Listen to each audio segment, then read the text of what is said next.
Alors on va indiquer le mot panda en début d'un paragraphe.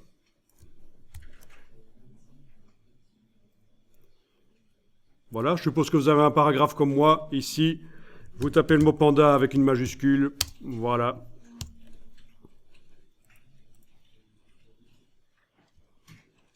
Tiens, il ne reçoit pas le style. Par contre, si on l'écrit avec une minuscule, ça va peut-être marcher. Voilà, tout de suite ça marche. Haha, incroyable. Par contre, avec une majuscule, ça marche pas. Et si j'écris avec une minuscule et que je mets un S à panda, ah bah le S est en noir. Bah c'est pourri comme système. Sauf qu'on va faire en sorte que ça marche. Voilà.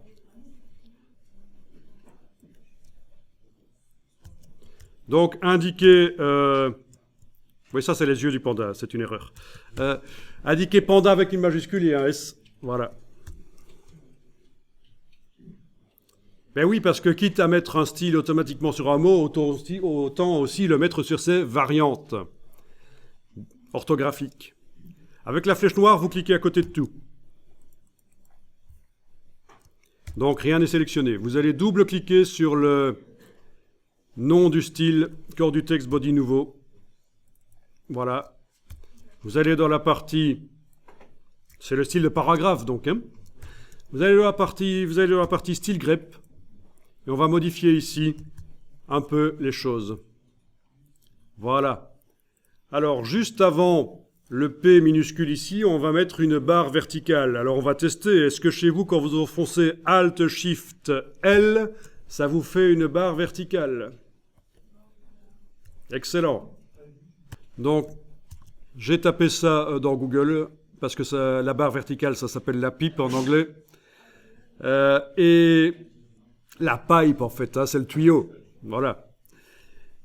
Et alors, ici, ils disent, en enfonçant la touche Shift, la touche majuscule, et il y a une touche sur le clavier qui devrait normalement vous permettre d'obtenir donc la barre verticale. Essayez majuscule et les deux points qui sont là. Vous avez un clavier différent de celui que j'ai montré là, évidemment, d'un endroit à l'autre du monde, ça change. Et donc chez vous, c'est Alt-GR et la touche 1. Et ça fait la barre verticale.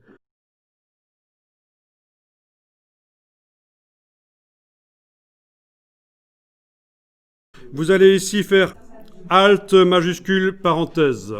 Avec Alt majuscule parenthèse sur le Mac. Et vous avez Alt-GR et juste à côté de la touche Enter, vous avez les brackets directement visibles sur les touches. Si vous mettez une parenthèse normale, sans enfoncer aucune touche, ça devrait fonctionner aussi. D'une manière ou d'une autre, il faut arriver à faire ça. Et juste ici avant, sur le Mac, Alt majuscule parenthèse, chez vous, Alt-GR et la touche. Donc il me faut une braquette qui ouvre, une braquette qui ferme. Ça, c'est les nécessités du langage grep. Alors, le grep, c'est quoi au fait? Parce que je n'ai pas encore dit jusqu'à présent, c'est un acronyme.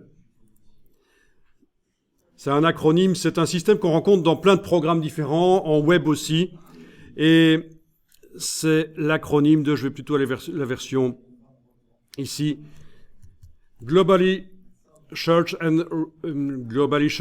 Regular Expression and Print. Mais il y avait un autre acronyme pour ça. C'est un des acronymes.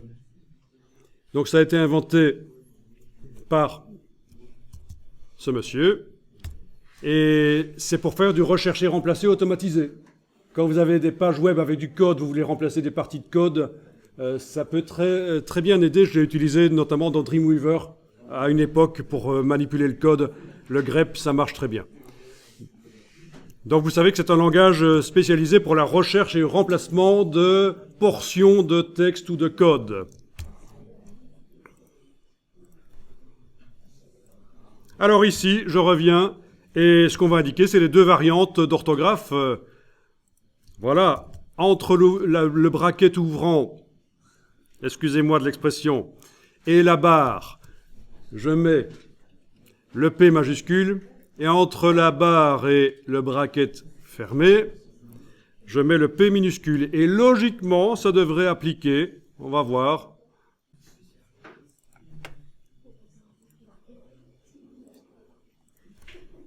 Ah ben non, j'ai fait une erreur évidemment. J'ai laissé le P de panda ici. Ça va pas, hein. Ça marchera que si j'écris panda avec 2 P qui se suivent. Idiot. C'est comme ça évidemment. Ben voilà, ça marche. Ok. Génial. Avec un S, évidemment, le S ne va pas être pris. Ben oui. C'est juste, si je l'écris avec un P minuscule ou un P majuscule, que ça fonctionne. Génial. On va enregistrer le document. Parce que tout ce qu'on fait là s'inscrit dans le document, c'est pour ne pas perdre tout. Bien qu'en cas de plantage, InDesign va vous proposer de réouvrir la dernière version d'il y a 5 minutes. Mais bon, malgré tout, ne prenons pas de risques.